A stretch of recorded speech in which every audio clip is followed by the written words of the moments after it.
Okay, we're all set to go. All right, it being a little after 9 o'clock, we'll bring the Facilities and Property Management Committee to order. The first agenda item is approval of the minutes of the November 30th, 2022 Facility and Property Management Committee.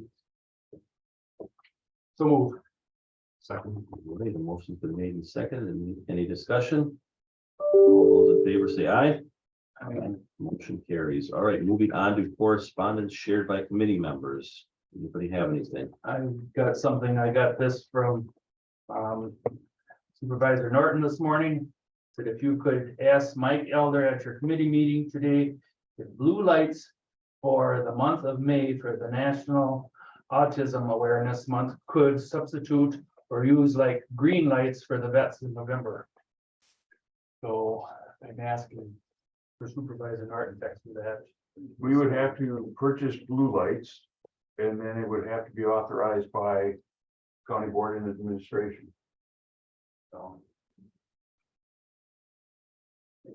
Go through the proper channels, right? right, but that's what he asked. So I asked Mike Elder, like he said. Able to ask a question on that? Could we look into the LED color changing lights so that we could just, We could. okay, out of my house? It's easy to decorate. Go right from Halloween, ready to Go on my phone, change the colors, yeah. So then I asked for the county board. That isn't gonna make it. You're That's the way it went to the green lights, that was that they adopted that policy that they were gonna light the buildings. Yeah, but we were doing that before it was. We had already agreed to it before. Yeah. All right, any other correspondence shared by committee members? You stole my thunder, Tommy asked me the same question. Okay. Moving on to public input on agenda items. Mr. Eisen. Thank you, Mr. Chairman.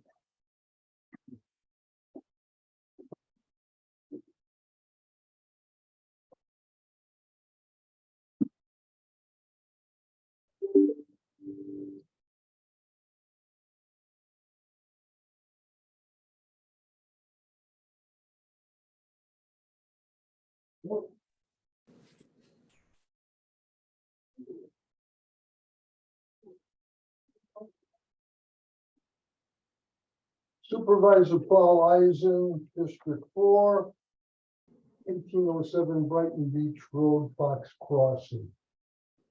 In respect to item number 5, I credit David Albrecht leading the county board into the digital era responsibly.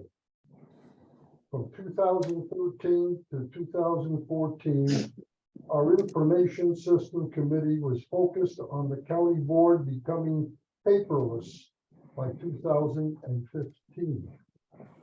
October 2013, a Door County supervisor presented to the Information Systems Committee how Door County went paperless in 2011. In July 2014, director reported County Chairman David Albrecht would put $40,000 into the 2015 budget for iPad.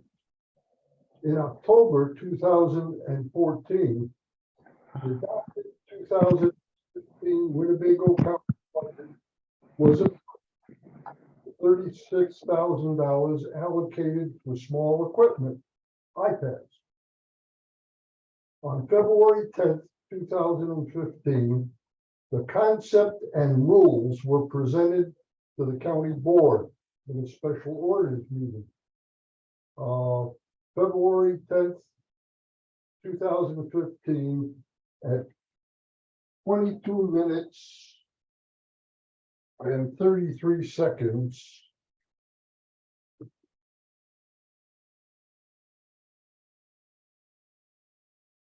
Are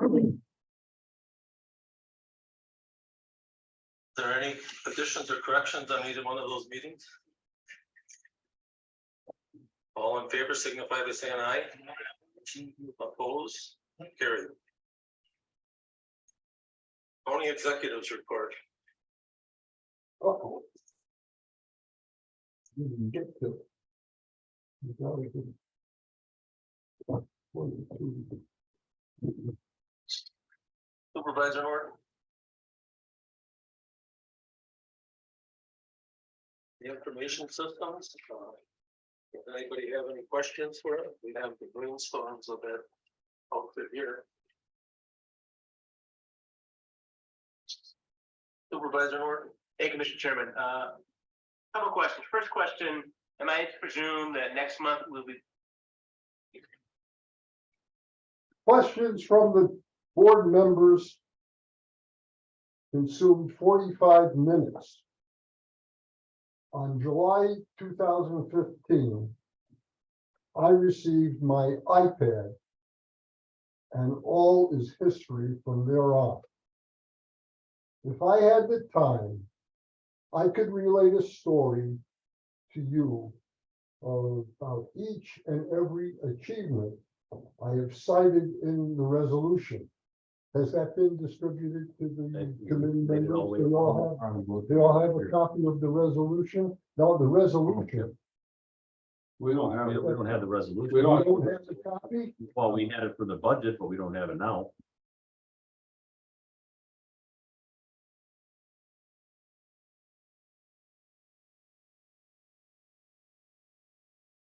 Can I ask you a question? This time or not? Well, Mr. Eisner finished with his remarks, please.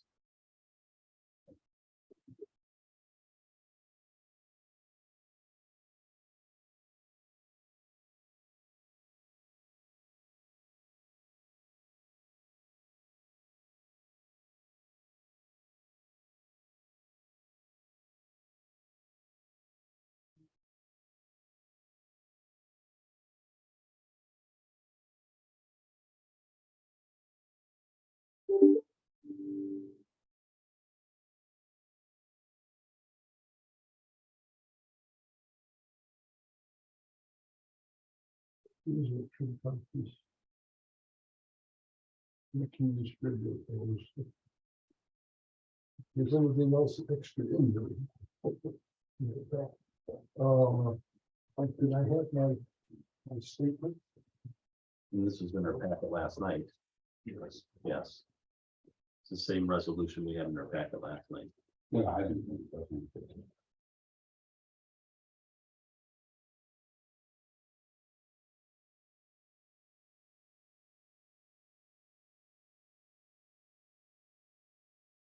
As I have said, if I had time, I could relate to you about each and every achievement I have cited in the resolution to honor David Albrecht by memorializing his name in our county administration building, the David Albrecht Administration Building. Thank you. Thank you, Mr. Eisen. We're public agenda items. Well, we'll go to the, Okay, this is related to the public. Here. go ahead. Well, I just want to point out, I don't want to diminish the request here at all. I think it's perfectly legitimate. and Good, but in the budget, I questioned IT about how much the iPads cost was, and they said 400 per unit. So we didn't come anywhere near this 36,000 approved. What happens to the money after you just roll back into, you have to reapprove funds like that later? Or does that roll forward to be used any year? Question for Because I point out that in the budget meeting, I asked, if you're gonna go paperless, that we need larger, we need 24-inch screens to be able to see the documents that we're looking at appropriately. And so if there's all this money in here for iPads from back then, should we be able to get 24-inch screen laptops so we can go paperless? That'll be a question for the IT department. Well, some of that you gotta remember, that was like for the 36 or whatever. There's already one out that might have to be replaced. Okay, because when it come back in, it was so destroyed that we don't know if that's gonna be guaranteed, so. that'd be Okay. another. I'm some just of saying that if is- there's money appropriated, Right, you know, and you really wanna go paperless, right, it's already appropriated, right. so. Okay, that's all. But we'd have to check in to see how much was left and, Yeah. you know. They have to somewhat get paid for these also for the work that they do on them. They have to do all the setup. Yep, I didn't mean to divert from this, No. but that's, I just wanted to point that out, that maybe we can use those funds for upgrades now that we didn't consider then. All right, anybody on Zoom wish to speak today? Anybody on Zoom? One more time, anybody on Zoom wishing to speak? Sorry, had a little trouble unmuting there. My name is Sam Bleemer. I'm with McKinstry. I was one of the bidders for the building assessment process. I'm just here to listen in today, and I am available to answer any questions should they arise from the council. Happy holidays and thank you. Thank you. All right, we will close that portion of the agenda. Moving on to discussion of responsible bidders / contractors and county role. Mike, you want to start or you want me to start?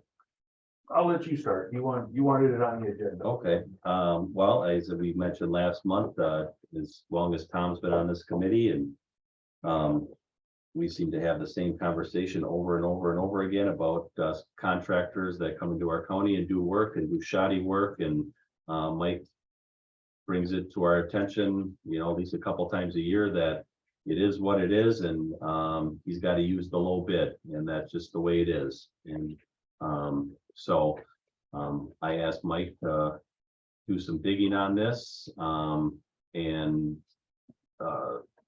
there's some things that I believe that we can do, and I have some printouts here of let's see here. One, two. I got one for the I don't know if Mike will have one. I just have here. You don't have. I've got a copy. No, this is different. I just printed this out this morning, so. And then I can get more copies from you. So I believe that, you know, when the county, we're spending our taxpayer dollars, we shouldn't have to use the same contractor over and over again if they do shoddy work in our county. And I asked Mike to look into it, and there's you know, state statute in here stating that it would be, let's see here. The question of responsible bidder and what determines a responsible bidder. And I would like to have Mary Ann Miller here. We can continue this conversation next month, but and get her legal opinion on this. But there's where's it here? It's a case law towards the end. A town of Pittsfield, the court upheld the town's determination that the low bidder was not responsible due to numerous legitimate concerns about DMK's performance of prior contracts. And so I guess we'll have to have Mary Ann Miller here next month, but just want to have a, you know, discussion around the table of and then get Mike's opinion on what the county's role on this. So we have correct, well, we'll wait till he gets back in here, but we had Millbach Construction who, correct me if I'm wrong, that they didn't put the locks in the doors and cost Parkview $40,000 because they didn't finish the work, and we had to use our county employees to do that. And lo and behold, they, you know, this is verbatim from Mike, what he's been telling us. So I think we should have a discussion about that, and we shouldn't be hamstrung by using the same contractors that are costing the county taxpayers money time and time again. So that's why I brought it up, and that's why we've been talking about it, but nothing seems to ever come about it. Mr. Chairman, if I may. All right, I agree with you. I think our process is terrible. That's one of the things that we're doing right now is I think Mary Ann has mentioned before that we're going through the county code. It's gonna be a long, tedious process. Tom agrees. We still have references to the town of Menasha, Highway 110, and a whole bunch of things in there that we are finding and clearing up. That we no longer, facilities, for example, it's so listed as safety building. We've been out of 420 Jackson Street for quite some time. But one of the challenges that I have with Director Elder is that we are reviewing our public works code and what our public works process is. And we're trying to see how many of these things that we follow are self-inflicted or what we're actually directed to do. Because I agree with you. I think Mike needs the ability to tell some of these contractors and they keep messing up. No. Some of the opinions that we've had in the past is as long as they rectify or attempt to rectify their mistake, which is not language I like, we haven't been able to disqualify them. So I can tell you from our end, we are working on that process, how to make it better, how to make it easier, how to make it faster, and give Mike the ability to do his job to the fullest. So as far as the issue goes, I completely agree with you, and we are working on it. Yeah, I would, just go to the opening page of this. Have you ever been involved with contracts signed by your municipality in which you regretted working with that contractor? Director Elder? Yes, we have. Yes, we have, right? And to echo what the county executive has said, I've polled my peers, and not all of my peers have responded. So I can't say it's a widespread or scientific poll. But it's a common problem with all of the counties. None of them have really have a process that I can find that says how they can disqualify them. The state had a practice where they would assign contractors or mainly consultants a score, and then say, like, if you score below 50 points or whatever, you're no longer considered a viable or a responsible contractor. But I've heard that practice has gone by the wayside, because people are complaining, well, okay, I got a score below 50. I want to improve, but you got to give me another chance.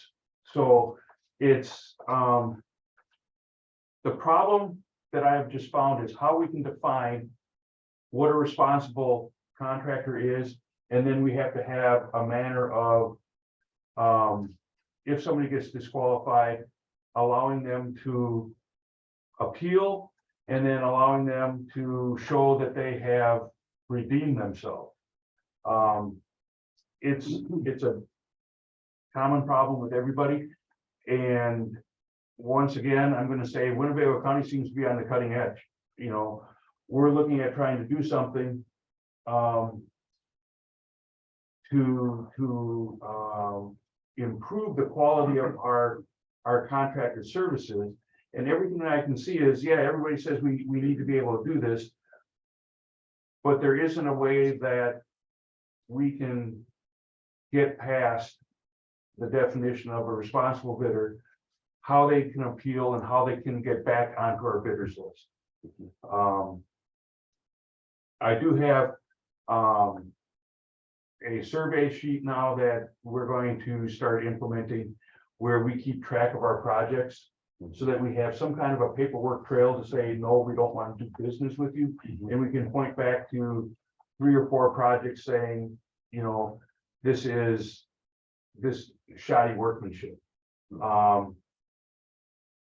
It's being on the contractor side. I've had projects that have gone south relatively quickly, and it's not necessarily because of anything that the contractor could control.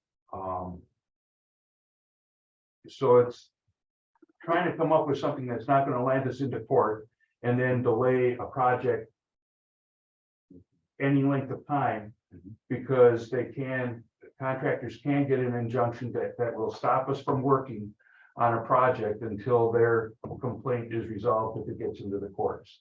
So, let's say I disqualified a certain contractor for the 980 project, they take us to court. We have a time frame with the 980 that we have to get something solved with, but then they throw us into court and we're in court 9 months to a year. And it puts us into an even bigger bind. So I'm in the middle of a minefield, guys, and it's like, it's not as cut and dried as I would like to be able to say, your past experience with us is no good, we're gonna disqualify you from now until eternity. Case law is coming back that I'm not exactly on quicksand, but I'm not really on solid ground, because Public Works is a unique process in that they want to make sure that everybody is given a fair shot at doing the work. And they have, in my opinion, gone too far on the side of trying to be fair to everybody. And it's allowing us, or forcing us, into taking lower quality contractors. So the best thing that I found is we have to establish a paperwork trail on our projects that shows specifically what they've done bad on our projects, and that it would be something that, if we would be called into court, could expedite the process and be resolved in our favor. That's where I'm at. It's a computerized process, the RFP. Is it No. online and then they bid that? Well, yeah, it's online. They pull out the bid documents. They then either submit a quote or a firm price or a proposal. Is it Depends just- on how we bid it. Is it just Winnebago County, the contractors that are responding to these RFPs, or? No, outside? they go across the Wherever. country. And it's up to them to get on the list or watch the RFPs so Yeah. they know. Yeah. And what if nobody bids, then what happens? If nobody bids, Or there's only one bidder or something? if there's only one bidder, the way the law is written, it says that we have to go out for competitive pricing. So if we only get one bidder, Yeah. then we will have met the competitive pricing requirement. Okay, but which means you have to take that bid then? Pretty much, because we can't, You can't go out and solicit no, bidders or anything. no. Unless the design changes. And it's not necessarily fair to the bidders, because there are people who are going to spend significant amount of time putting together a proposal or a bid. Yeah, And then their price is out there, and I can go through and just pencil whip something and come in $1 less. Yeah. And snatch the bid from them. Yeah. And if you put out bids and then cancel bids, yeah, you start becoming the boy who cried wolf, right. in that people aren't going to be responding to your bids And if because they know it's not, Mhm. you're not going to award it. And then if there's no bids, what happens then? If there's no bids, then we start calling the contractors to see why they didn't bid. And- You can choose who to call at that point, We usually call everybody that's on that took out the bid. but you can't call others that weren't on the bid, in the bid process. Not necessarily, because if you start calling people and start talking bids to them before they actually submit a bid, Yeah. that is looked upon as bid rigging or some other legal problems I get into. All right, thanks, I just wanted to know. Mr. Egan? I just add one thing though, if we do something like this, I think it should be for the county. Now, we've got one contractor out there that's not only having problems with some of the things that we got going, also problems with roads and this and that. Oh, So yeah, it can't be just on what's happening here in the facilities. It should Right. be Countywide if there's a problem with Mhm. a company or. right, and that's what my goal would be, is to come up with some kind of a procedure that I would run by the county executive. And then this would be something that would be enforced upon all the departments. And I know the county executive, I've talked since he's been here, is that we've got tons of silos around here where people like to work on their own. And he's been great in breaking down these silos. I have to say that. I've been here long enough to say, he's breaking down the silos, but it's a process. And it's an unfamiliar process to some of the people on some of the things that go out for bid. Some of the other departments, I'll just be right up front and say highways and facilities does the majority of the construction type bids. There are other departments that go out and do what would be called public works contracting, but they're not as familiar as what the rules are as highways and us. So yeah, whatever we would do, I'd have to work with Bob Damel to make sure he's on board with it, and then we would have to have a meeting with all the other department heads saying, this is how we're going to do it. I know just from experience, we've done some demolition projects, and I'm gonna be honest and say I got my hand wrapped 10, 15 years ago. And that's because my demolition project, it went past the date that I said it would be done by 1 or 2 days. And the DNR called me, and they said, don't ever let it happen again. And I try to tell the other departments that do that, public health gets involved with tearing down derelict homes.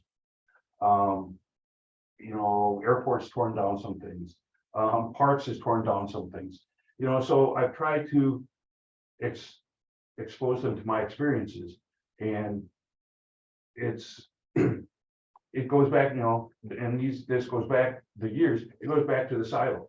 It's like not everybody is pulling the oars in the same direction sometimes.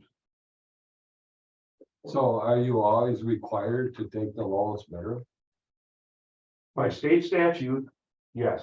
For public works jobs, you're required to take the lowest bidder.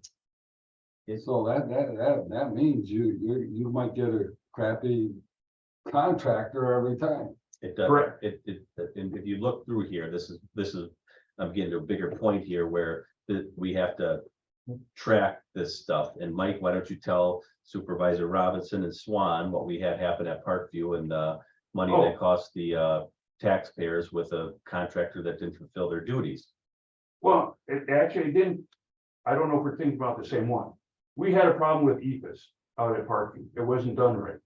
And we've been fighting it for a number of years, and we finally got legal involved, and with the contractor said, this is a warranty type issue, and they were balking at it, but it was a $400,000 repair that What wasn't done? the EPIS wasn't done right. External foam insulation The system. facade on yeah. Parkview. Yeah. Yeah, it's the upper tan stuff that you see, not the bricks. But the contractor ended up eating it. So, and there were other areas that during the forensic autopsy of the building that we went, we found other problems that explain some of the things that we were experiencing in the building. But we've been able to mitigate those. We've got, when you go up and you take a look at the UW Fox Cities Child Care Center, there is some quality issues that we have there. I was mainly referring to Parkview and the locks, and I mean, we go back. I mean, Parkview and the locks, we like to specify certain locks, but with public contracting, it becomes a challenge where if I want, you guys are experienced with Schlage locks. If I want Schlage locks, we have to put a phrase in there or equivalent. And then we have to try and, if somebody comes in with, in this case at Parkview, there were dormer locks. And, you have to go through and you have to look at their specs and compare specs and determine if they are equivalent. And it's, on paper, everything looks equivalent. When we got the door hardware in there, over a number of years, the springs were weak enough that now the latches are just hanging loose, and we basically had to go through and replace a significant number of the door locks. A lot of them have been replaced under warranty, but then again, Parkview is 12 years old now. So, they're not going to warranty a door latch or something that's 12 years old. We've had the panic bars with the riser bars, we've had problems with those. So there are products that we know are what we want, and when we built the childcare center, we ran into a problem with it being a state kind of project. Although, we argued it's being funded by the county, so the counties need to say how things get done. They did not just want to let us call out Johnson Controls for building automation stuff. We've personally in the county experienced just about every building control manufacturer that's out there. And we know which ones work and which ones don't. Is that an MOU item, something that in the operating agreement could be upgraded? Possibly, Because we're working on that right now. possibly, but it comes down to what the state procedures are and what our procedures are. If you have anything on that MOU, I should give you a copy of the agreement. If you don't. So I've got a What do copy. you have it? Yeah, because this would be the time to do it, Yeah. We're gonna renegotiate that. Make any changes you want to see. Yeah, but I'm gonna make a quick comment and then I apologize. I have to leave since we're trying to figure out this other situation, but. Every day I wake up and my favorite prayer is a serenity prayer, and that helps me in this situation. Accept the things that cannot change, encourage to change things can, and the wisdom to know the difference. And the problem with being county versus a state project is, Mike, you know damn well that everything's a state project. We are an arm of the state, and that's the challenge. And I completely understand the rules are in place because you need to have some rules in place so that guys like me don't just keep picking my brother who's a contractor to do the bits. And the same time, I think the regulation has made it to the point where it's made it hard for us to go after the poor craftsmanship. You can come in as a low bidder and then do change order after change order after change order, and then what do? And you will probably talk about that later as we're talking about a boathouse. These are things that we know about. So right now, I think the process is, me and Mike have been working pretty hard to figure out what are the things that we have to accept, what are the things we can change, and where's that line in between them. Of course, everything in government works a lot slower than I'm used to. Still, I don't think I'll ever get used to the pace. But we were working on it, but I think this is a valid discussion item to have. I think this is definitely something we need to look at. But at the same point, we have to remember that we are not alone here. We are arms of the state. So I think some of this, whatever this discussion is, I would like to have some consideration of maybe tasking my office with driving down to Madison, knocking on some doors and asking our legislators, what can we do to give us a better advantage to actually look after our taxpayers. So I agree with that. And if there's any questions on that, otherwise I do have to get out of here. And I apologize for that. Christmas. Merry Christmas. Thanks, John. Good day. And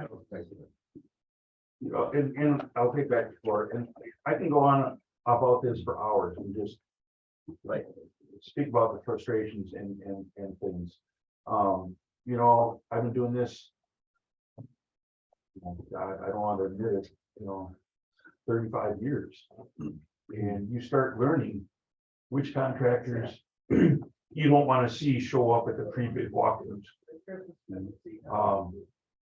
Just because they're going to be cheap.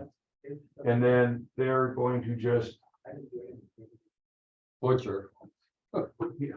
butcher what we're doing. Yeah, the example he gave, and this is why I'm bringing this up, is that this contractor, Mike's words, cost the county taxpayers $40,000 because they didn't put the locks in the doors, and then he had to have his technicians go out and do that. They were supposed to provide a superintendent on the job site. They didn't do that. Yeah. Right? And so they weren't upholding their, and so we couldn't put our residents into Parkview into those beds because they didn't have the locks on the doors, correct? Yeah. There you go. And when we did the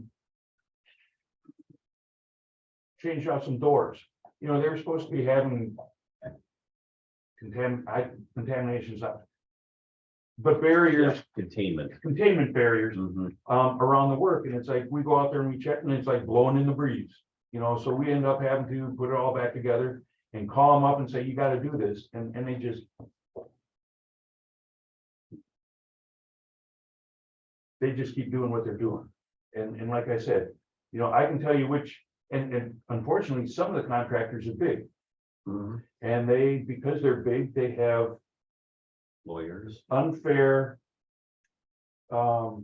influence in the community. Mhm.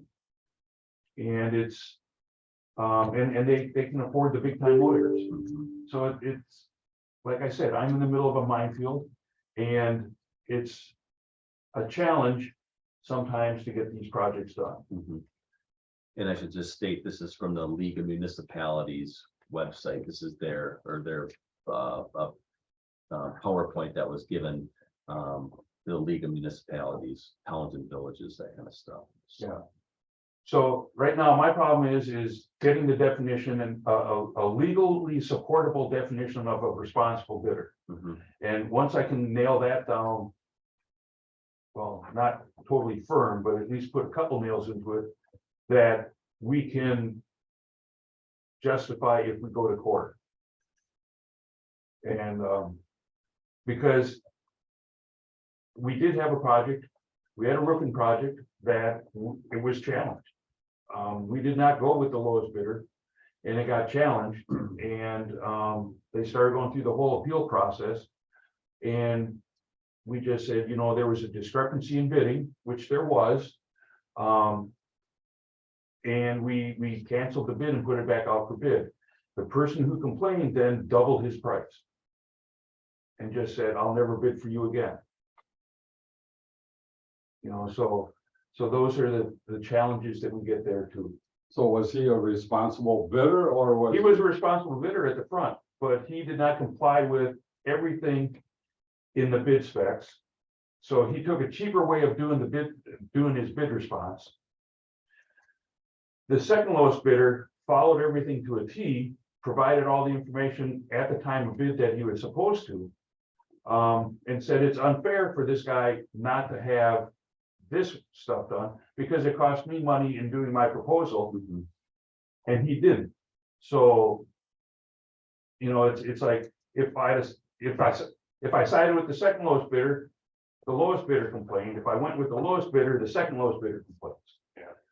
So I gotta get something that's legally defensible for a responsible bidder, Mhm. and then we gotta stick with it. And then, as Andy said, or Tom said, it's gotta be across the county, because if one department violates our procedure, then that opens up a whole new can of worms that we're being inconsistent as a county. Yeah, here's another, let's add some fuel on the fire here. Construction has changed a lot in the last, well, it's always changing, but really this model of an independent contractor model, and I talked about this a little bit, but just for example, last year, the state of Wisconsin lost out on $91.2 million in revenue when workers are classified as independent contractors, and legitimate businesses can't do that. They can't say that Jim and Mike, they're going to be subcontractors. When anytime that somebody says, Jim, Mike, you have to be to work at 7, Jim, you got to finish that wall by the end of the day, you're an employee by state law. But contractors are shifting the burden to this independent contractor model, which responsible contractors can't just make everybody an independent contractor. So to add fuel on the fire, that we're losing tax revenue when these workers are being classified as independent contractors, because a lot of times they're paid off the books. Workman's comp, unemployment, social security, all those things. And this is happening right under our nose. This is happening on taxpayer funded projects every single day, because nobody's out there saying, Tom, do you work for XYZ construction, or are you your own contractor? You know, and nobody's out there doing that. And so we're losing more and more money on that business practice as well, which wasn't really prevalent. One guy told me, he says, why would I work for that company? He said, if I worked for them, I'd have to pay child support. But So- then wouldn't the project cost you a lot higher though, if you're saying hire all union labor? No, I'm not saying that at all. I'm What saying is that it? responsible contractors that have employees, I'm saying that there's a business model that's being used throughout the industry to cheat, to escape responsibility. This has nothing to do with union or non-union. One thing, you know, and Andy can correct me if I'm wrong. One thing's with the prevailing wage law that we had was that at the end of the project, they had to give you a certified payroll Bingo. or periodically throughout the project, you know, every month, they had to give you a certified payroll, which would list all of their employees. Yep. And All the independent con. No, no, all of their employees. So it's like if Jim was a contractor, a subcontractor to Andy, he would have to give a certified payroll to Andy. Mhm. Andy would roll it in with his and give it to the county. And we would have a list of all of their employees that worked on the job. we lost the ability to do certified payroll, so now there's no tracking on Yeah. who's on these taxpayer funded projects at all. Are you saying all the subs are employees of the general? Is that what you're saying? I'm saying that a lot of the business model has changed, that people will say, hey, you're a subcontractor, you're a subcontractor, you're a subcontractor. You don't actually work for me. You're your own subcontractor, and you should get your own, you need to get your own workman's comp and that kind of stuff like that, where, this isn't Uber or, this is the construction industry, people are finding loopholes in there and nobody's policing this, but this is the money that the responsible businesses aren't, it's cheating, and, the system hasn't caught up to that, but it's infuriating when it's on, well, anytime, but this is happening on, taxpayer funded projects. And another reason, because the general contractors make money off this model, they're looking the other way when these shoddy contractors come in, because, that's more money for them, and they're taking risks. So it's just, there's an ugly underbelly of what's going on here. And the certified payroll is separate from prevailing wage, Mhm. but it was all repealed at the same time. Correct. And I think what you're asking, if Jim had 5 contractors working for him as a subcontractor, no, they are not the employees of Andy the prime. Right, They're still his, but he has to certify who worked on the job. okay, yeah, and they're not doing that. No, No, that got repealed with the prevailing wage law. So, and the one thing that I found out is talking to some of my friends who are sole proprietors, which is like an independent contractor, they don't get workman's comp because they're sole proprietors. I'm not that, If there's one person in the company, correct. yeah, Correct. if there's more than one, then you have to. right, but if I'm being hired as an individual contractor by Andy's company, I am the individual. So I would be considered the sole proprietor of my business. Right. So I wouldn't get any workman's comp. So Yeah. part of the problem with it is now if I get hurt on the job, because I was classified as an independent contractor, I have no workman's comp. Right. So it's a big mess, Mhm. but some of our tools did get pulled away from us. Huh? I'm wondering if maybe this should go like to the legislative committee right here, starting in our own county. Sure. Brought that up. Assemblyman, Schroff is always there. Mhm. Hopefully Assemblyman Gustafson, he'll be there from now on.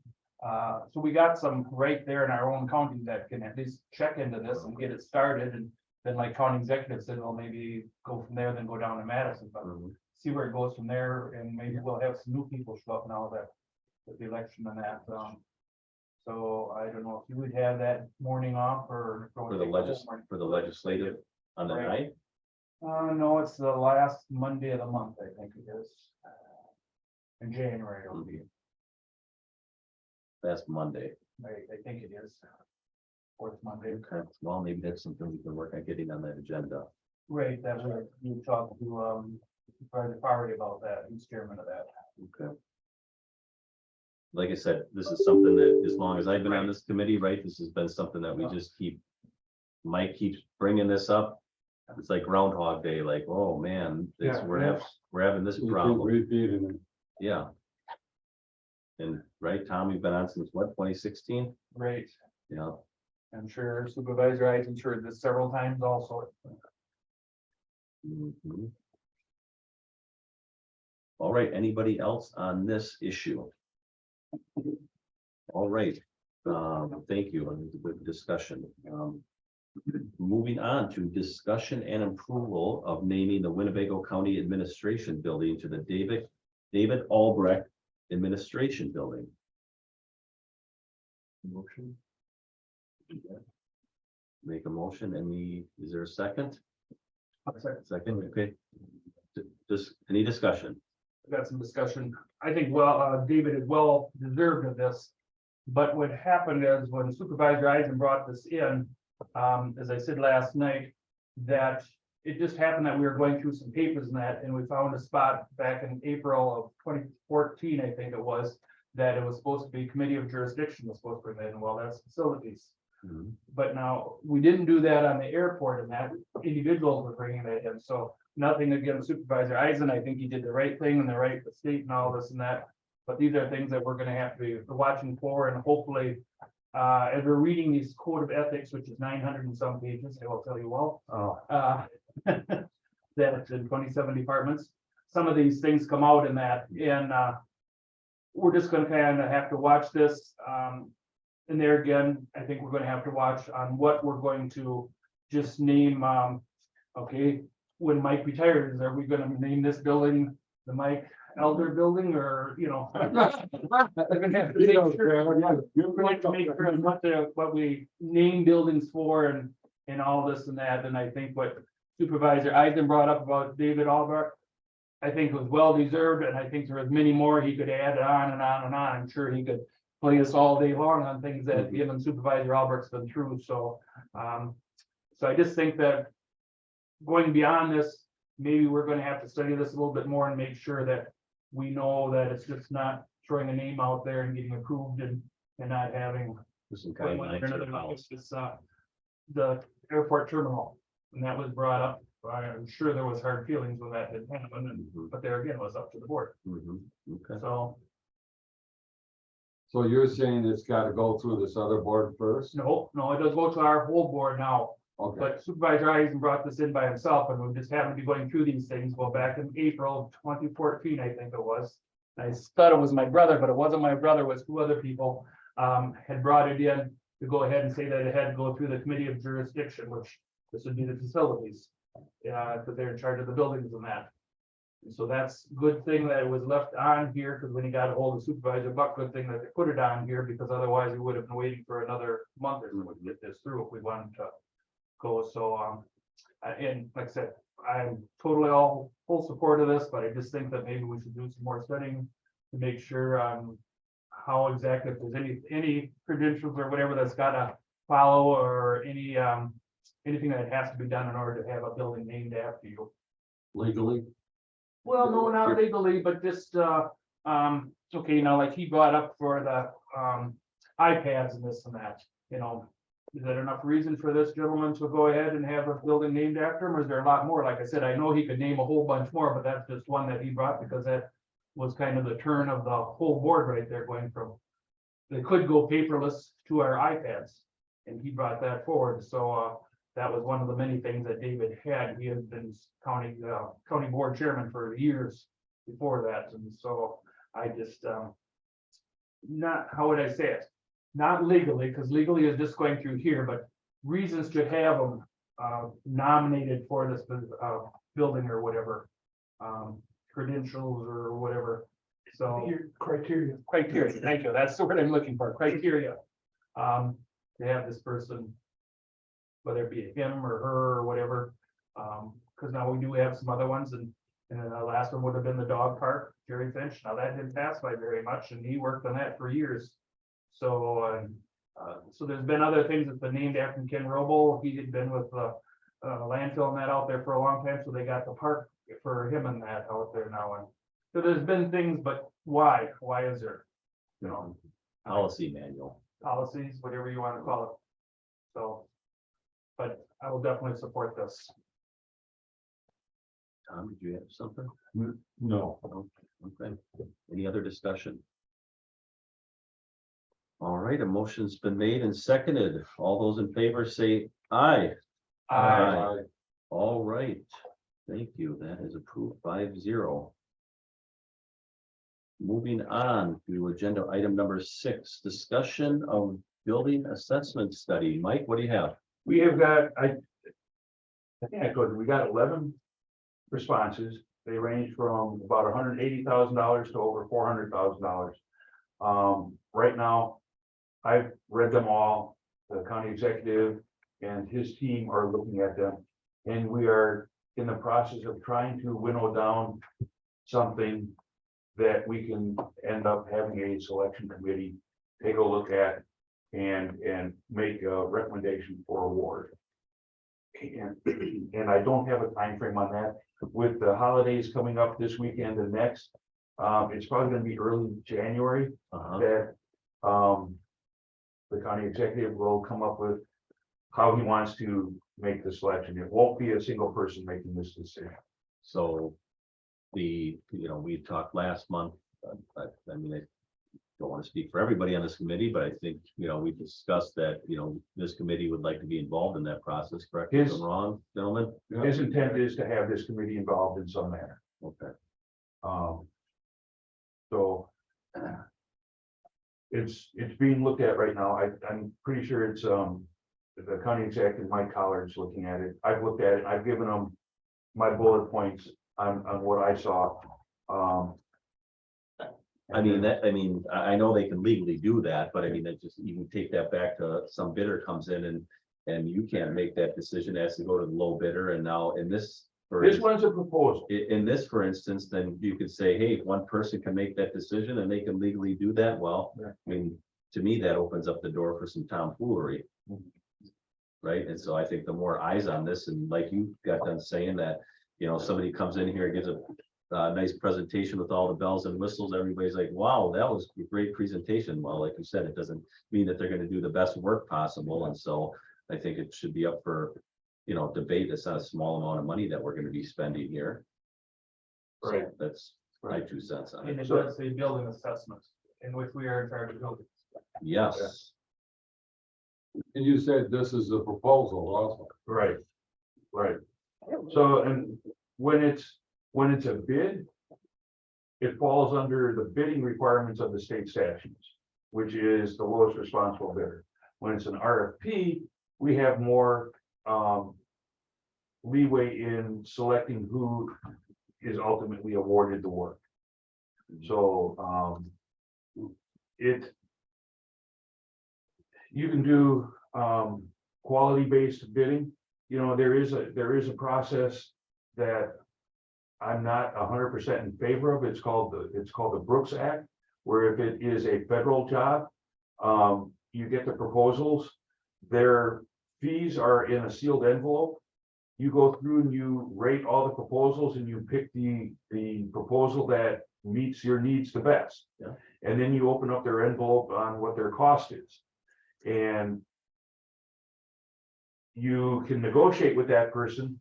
Let's say you thought the job was going to be $200,000. You open up their envelope and it's $400,000. You can negotiate with them, but if you then say we can't come to a meeting on the minds of the cost, they go to the side, you go to the next highest qualified person, and you open up their envelope, and let's say it comes in at $500,000. You can't go back to number one and say, oh, you're lower, I want to do it. It's, once they're disqualified, you keep going down the list, which is the point that I have with the Brooks Act, is that cost shouldn't be the sole deciding factor, but it's all, it's taxpayers' money. You want to get the best value for the dollar. Yeah. And you might make a slight sacrifice in some of the quality or something that they might be doing to get the dollar amount that you want. But it's once you bypass or you disqualify the first one, you can't go back. That's, because if everybody else is higher, the third one might be $600,000. Now you're going down the rabbit hole, and it's you'd end up having to. I don't know if you could. It's a RFP, so you could potentially just throw them all out and then put it back out again, but the results may not be any different. So let me ask you this, if this would have been in your budget last year, like we talked about, then would we have had any more jurisdiction over this? If it would have been in your budget, or would still had to go out for RFP, or would have been a different process or No, the it same would, process? it would have been the same process. Okay, It would have been the same process, and the way it goes, for as long as I've been here, I will do the, my summary as supposedly the county's expert on this type of stuff. And I would present my findings to the county executive and then ask him how he wants to proceed with awarding the job. And in the past, the county executive would just say, I agree with what you've said, go with what you say. We've got a different county executive now, so we've got some different processes that we've got to work out. So it's never really been one person, but it depends on how involved the county executive has been in the past. So as far as you're concerned, what is better, the bidding process or the proposal?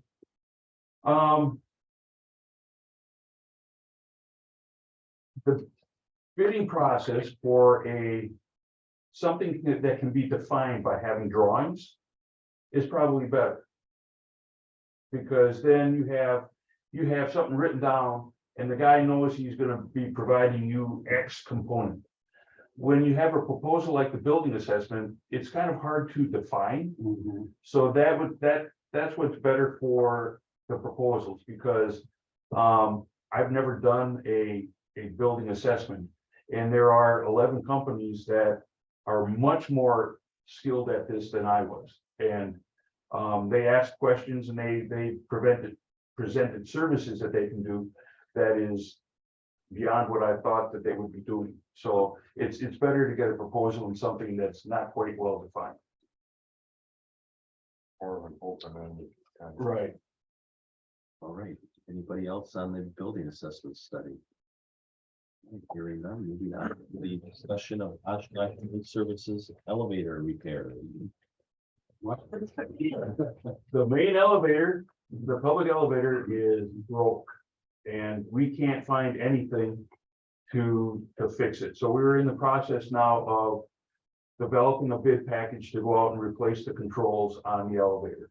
We actually have, the design team will be here this Friday to do an in-depth review of what they see as the problem and what we need to do to upgrade the controls. And once I get a firm design and a firm-ish number, I will be coming to the county board for funding. And I'm looking at right now between $150,000 to $200,000 for that one elevator. We've got 2 elevators there. The other elevator is an antique and it's probably should be replaced too. So, to do both elevators, we're probably looking at about $400,000 at that building. But our main concern right now is the public elevator.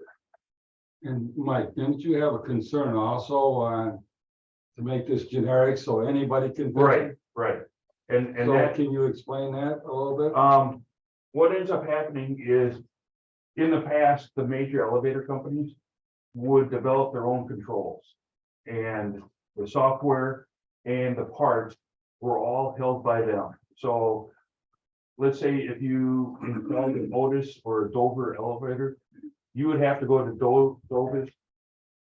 Otis or Dover to get the parts, or have somebody come in and work on software if it had a computer control. What we're looking at doing right now is it's called non-proprietary controls. We've got that installed at the courthouse. So now we can get any contractor that does elevators to come in and work on those elevators. It's not the same thing, but like if we have a simplex fire alarm system, simplex is so tight with what they do that nobody else can work on simplex. And it's $400 for them to walk out the door to come and take a look at our fire alarms. And then we have to pay for their travel, and then we have to pay for their time on site. So I get a several $1,000s bill whenever I have to have Simplex, who's now owned by Johnson Controls, come in and work on the fire alarms. So we've gone to generic fire alarms, which are just as good as Simplex, but anybody can work on them. And I can get a local guy to work on them who takes 15 minutes to drive on site rather than getting Simplex, who might have an office in the Twin Cities or Milwaukee to come up here. And that's what we're doing with the elevators. And we started the first one with the courthouse. Awesome. So we're hoping to have that out for bid early part of January. And then, once I know what the dollar amount is, hopefully I can get it on the county board agenda on time. Well, I probably need to talk to you, so it would have to be February to go for funding. Because I can't really bypass you guys, but I do know it's probably gonna be like about $200,000. Just for the controls. Just for the controllers, yeah.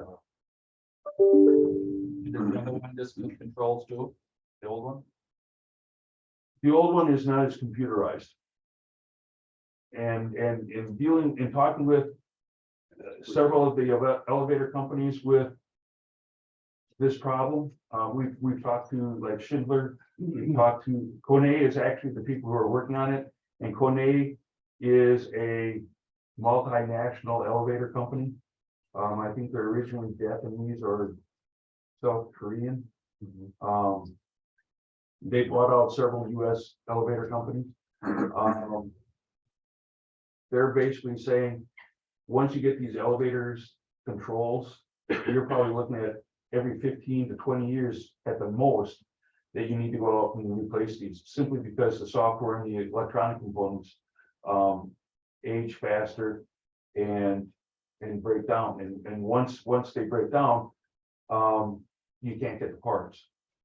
Can you leave the old one analog or?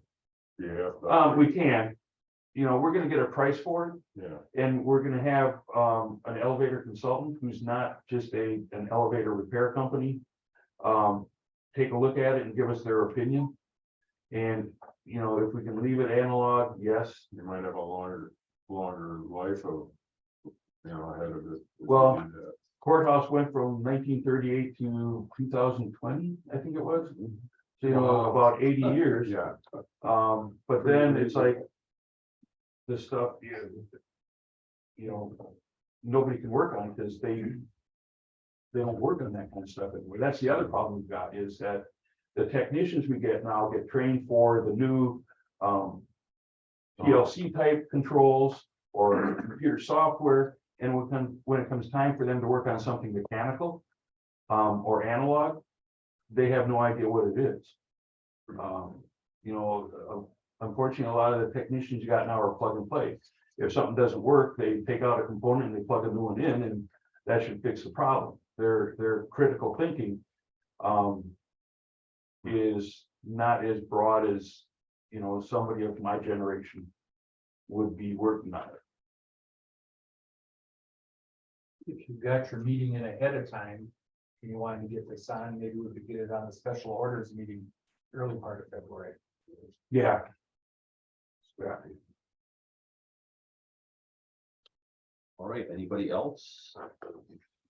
Moving on to discussion of 980 housing project. We are ready to go out for bid on that in the next week or so. I kind of slowed down the architect a little bit, because if the city didn't approve it, it's like, I gotta go back to ground zero. But we're gonna proceed and show that we're going out for bid, and hopefully we can convince the city to approve this. They're just to briefly talk about it, their complaint is that Oshkosh is always getting all the dregs of all of our work. And unfortunately at city council I couldn't speak, because it's run just like you guys. Department heads and visitors aren't just given free rein to talk to you all. But Oshkosh is the county seat. So as the county seat, the majority of the county business is going to take place in Oshkosh. And this is county business.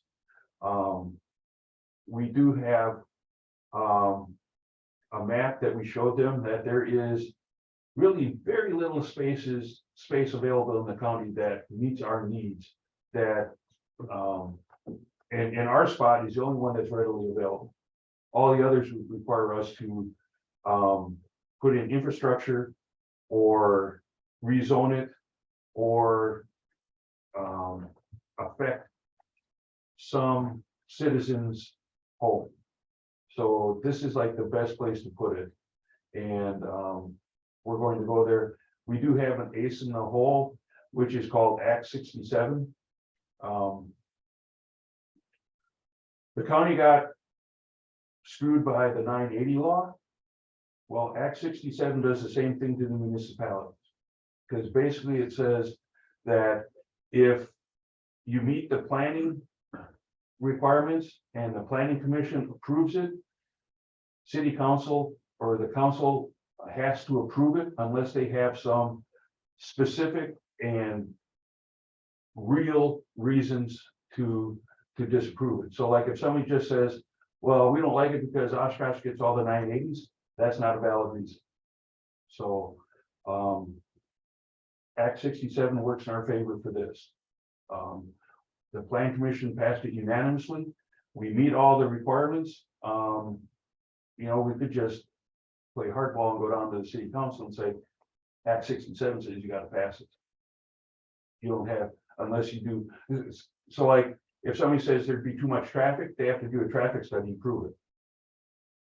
You know, and then there has to be ways that you can compromise, like, okay, well, we'll only do traffic these hours or whatever. So it really hamstrings the municipalities on what they can't turn down. So that one should be good. I will be going to that meeting because, well, I was asked by the group, I guess, to come to that meeting. Not only as county board chair, but as a representative from the towns. They Well, want to put them back out in the towns. yeah, and that was something that I mentioned after the meeting was, they're talking about throwing them out into the rural areas, and it's like, hey, you know, there's nobody here representing the rural areas. You know, Who wants to? well, the city, They want. yeah, they said, you know, why does it have to be in Oshkosh? Why can't it go up to Neenah? Why can't it go to Menasha? Why can't it go out to, you know, Vinland or wherever? I thought they were all on board with this. Well, they are. John, the county executive and the sheriff have talked to the city council. So I think we've got them all on board. Yeah. And John kind of told you why he thinks the reasons were that they delayed it. Well, here's the thing too, is now, how many 980s do we have right now? I thought we just had the one. No, we've got a number of them. But unfortunately, what happens is if a sexual assault individual is sentenced to prison, when they get their time up, then they're up before a review board. And that's when they decide whether they go into the 980 program or not. So we could go back and we could look in the prison system and say, let's say we've got 300 or 400 people there for sex assault cases. We don't know how many of those are going to be determined to be 980s until they're at the end of their term. And then if they would get designated 980, they would go to Sandridge, and we don't know how long they're going to be there. One guy was there for 25 years. His original sentence was only 3 years. So, you know, he spent 8 times as much time at Sandridge under the 980 program than he did in prison for the original offense. And we don't know until they tell us. And then when they tell us, the clock starts for 120 days and we got to find them a place to live. All right, anybody else? Moving on, discussion on shelter care project. The last update I got from Human Services is they should be going to closing here early part, first week or 2 of January. And then we will be able to assume control of the building and just keep it running the way it's been running. And I've got a proposal from the architect to do the repairs that we need to do to fix it. None of those repairs are critical at this time. I've also included them putting in a lift. So it's we'll be working on that. Is there a purchase contract drawn up and signed already? I'm sure there would be if we're gonna be going to close it. Will we do that or do we normally or not? I don't think we normally have. That's illegal. Yeah. The only time. The only time that you guys get involved in something would be if we have a lease that goes beyond 1 year. Yeah. And that's because the lease would be committing us to spend money that hasn't been appropriated yet. So like if we have a lease up to 1 year, that is just agreed to by the county executive, and it's considered as part of administration operations. They probably don't use standard forms, they have their own contract. When I've been involved with it, we've used the MLS forms. Yeah. Yeah, Well, there's a new commercial forms. no. I don't know. I try to discourage us from buying buildings. Same.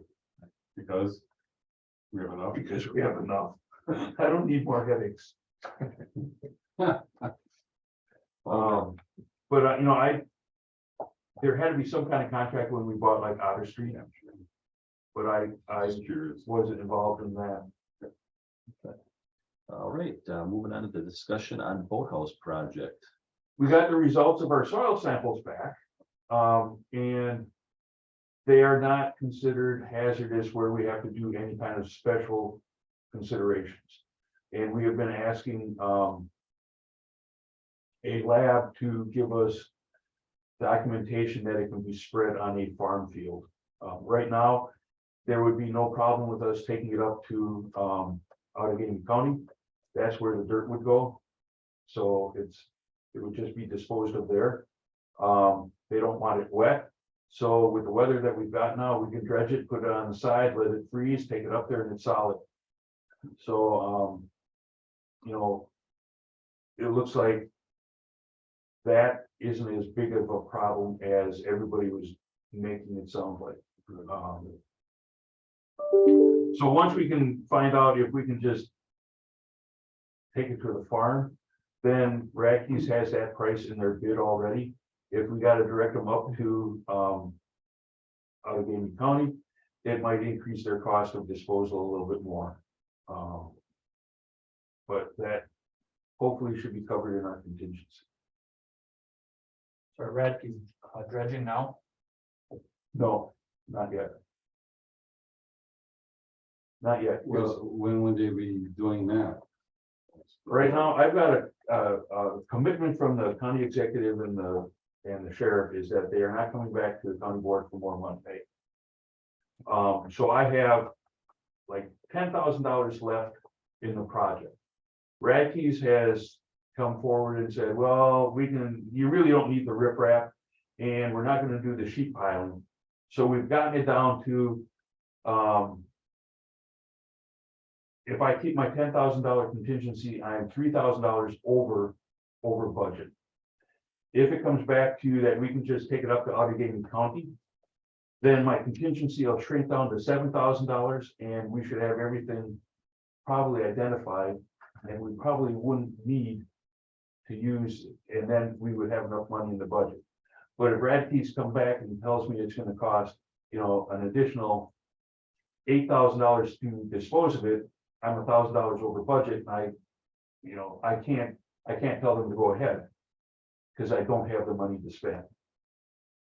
If they don't do riprap or sheet piling, what do? They're just gonna backfill. Right up to the river? With dirt? Yeah, that's what it is now. Do we get a cost savings for that? That's in their original price. That it could be just backfill? Oh, Yeah, and then after they got the Can't job, they expect a said, nice sheet piling for that kind of money, I mean, holy cats. At least riprap. yeah, They're getting one better. Because isn't it, I mean, dirt would just be subject to erosion along the river, it always is, yeah. That's why they got no wake zones on the river. 250 to 500. right? And we can't get sheet piling or riprap for an extra 250 grand. You gotta be kidding. Doesn't make any sense. It's very frustrating, yes. Anybody else on the boathouse? Besides frustrated. All right, moving on. Director report on department operations. We're finishing up the year. We talked about the 980, the building assessment study we talked about. Some of the projects you've seen we've completed. I don't want to spend all your time just going through all of them. You have, we've gotten the certificate of occupation for the childcare center. So they should be able to get in there and start using it. We do have, I believe we've gotten all the last bits in there, like the louvers and stuff. There's just some fine tuning stuff on the punch list that they've got to finish, and I'll have to come back in spring and finish the landscaping. This is one of the contractors that their quality is marginal. Millbot, if anybody's wondering. Yeah. Same contractor that cost the taxpayers $40,000. So it's, I don't, it's frustrating. Sorry, which one was that? Which project? The childcare center, it's up in child. Yeah. What were the deficiencies there that? Oh, just the quality of work. If you take a look at the aluminum framing around the aluminum siding around the windows, it's something that I could have done. It meets industry standard, but at the low end of industry standard. If you had a good tin bender, it probably wouldn't look the way it does. For the window framing on the inside, they've got some wood that looks more like knotty pine than the oak. It's not great. It's not great. Do you make the final decision on that? Like as far as a punch list and say, well, the county's gonna accept this or not? Are you like the one person or is? No, Paul- there's- who would- Paul Farrell's up there with me. UWO is up there looking at it. Architect? Should the trust, do The the architect, yeah. should the trustees come along with that on that, or? That I'm happy to once do it. again goes like separation of powers. Okay. When you go and you look at it,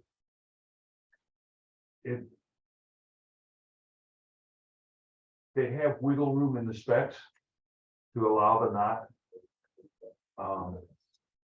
And once they got it up and stained and everything, it's like they're gonna screw it up more than just having less than a perfect aesthetic.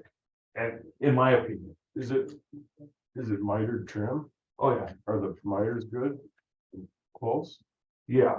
Okay, what about the exterior? Is it, what you're talking about, is it gonna cause any moisture problems where they bent the tin? I don't think so.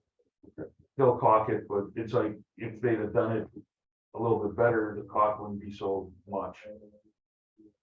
Not close enough, you mean? Yeah, I mean,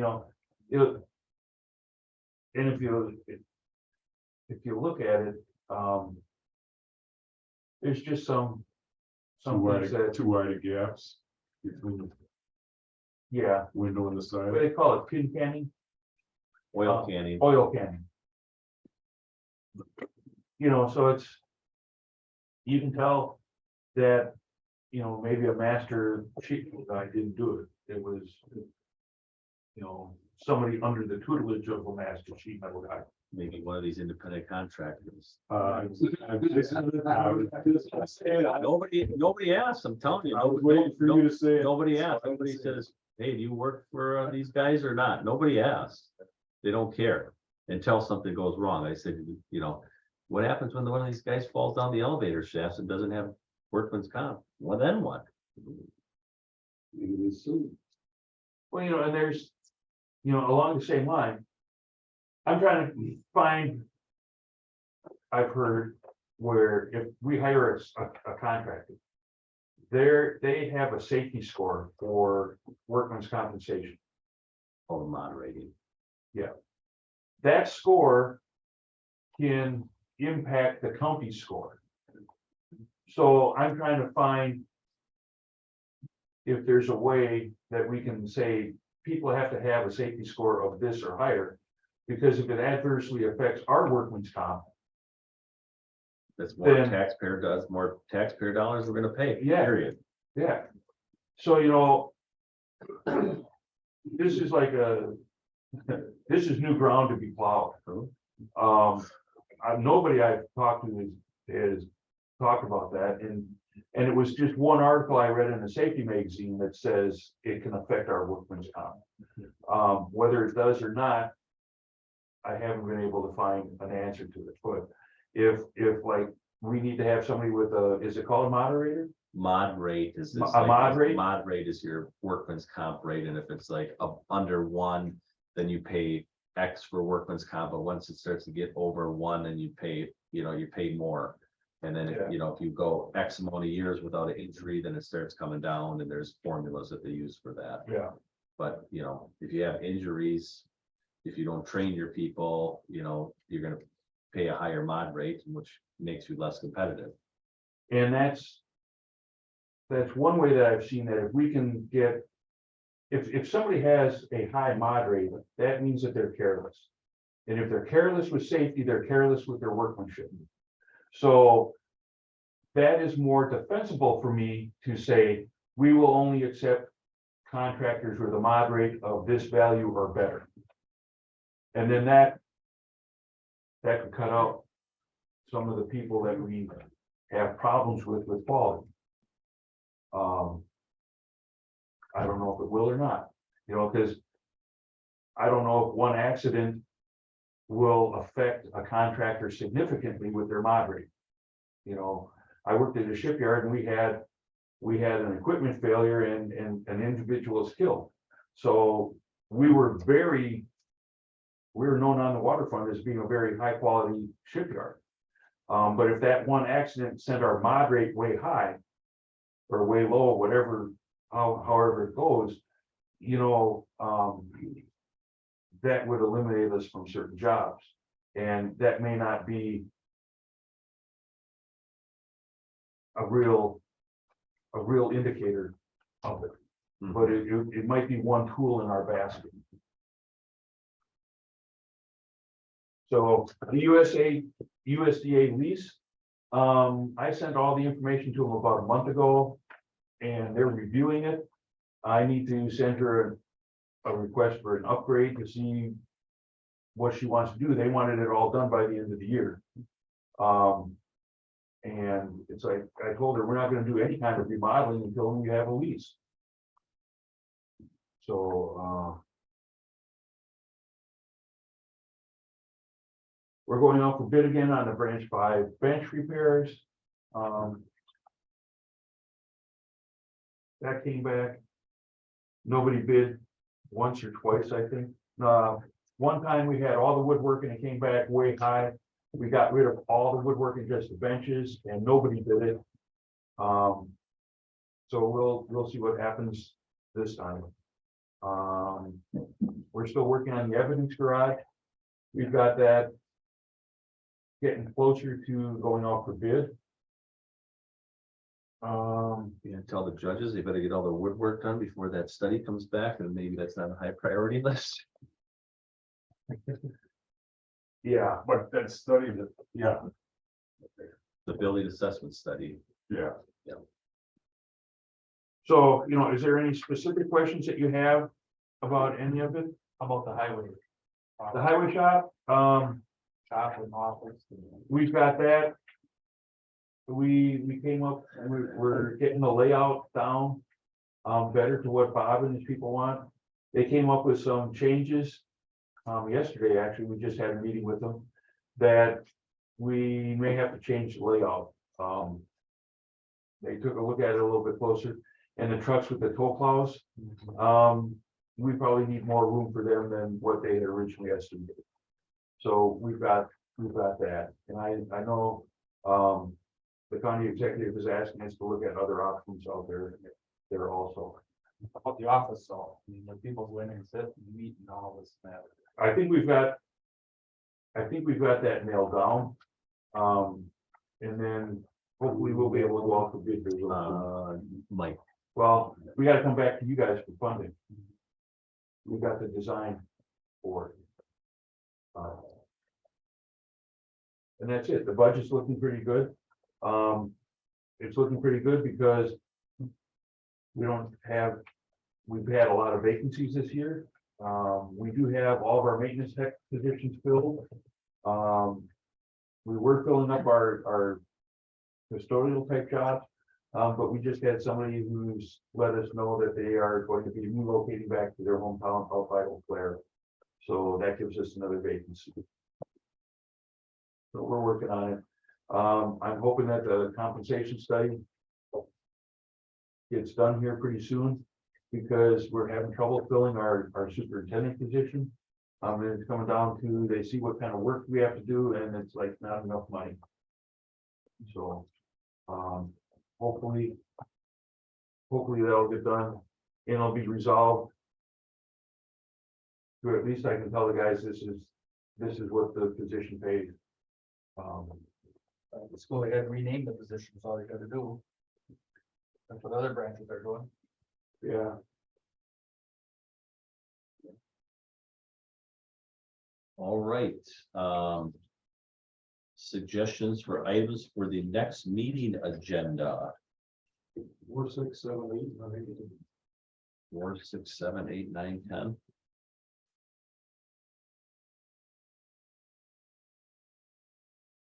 Oh, one more update Yeah. on the historic marker. Yeah, I go when you move it. No, it's not good. 2023. Yeah. We're gonna propose putting it over by the picnic area where Parkview is, rather than having it right off of Highway Y. Sure. There's gonna be more people there. We want the residents to have something to go look at. So that's, I've talked to the county executive about their alternate position. I just have to let Randy Dormer know that we want to recommend this position here. That's kind of where we wanted to begin with, so. Yeah, it's closer to where we wanted it to begin with. Yeah. And it's along Highway Y, there's a bunch of utility easements that, we would, maybe be in the gray area that the monument's just on a concrete slab, a forklift would be able to pick it up and move it if they had to work in the easement. But the city doesn't want us to do that, because the easement says no permanent structures. Quasi-permanent, it's not like sunk down into concrete footings anywhere deep, it'd be on a floating pad.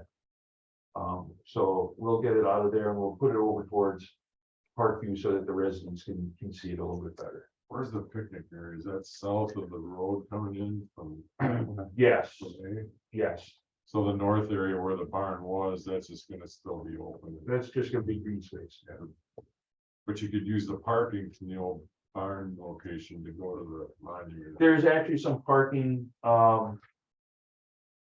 Butler Avenue kind of makes a split. Yeah. And there's a green, on There is the, some on the parking. north side Yeah. of the green space, there's parking. Yeah. And it's out of the way. On discussion of responsible bidder contractors, could we try to get Mary Ann here? Would you facilitate that? Sure. Okay. Any other agenda items? So we have 4, 6, 7, 8, 9, 10. Anybody else have anything? Is the next meeting? Well, that'll be up for discussion next. If anybody doesn't have anything else within next meeting, I guess would this body be all right with the 18th of January, the third Wednesday, be the day after the county board meeting?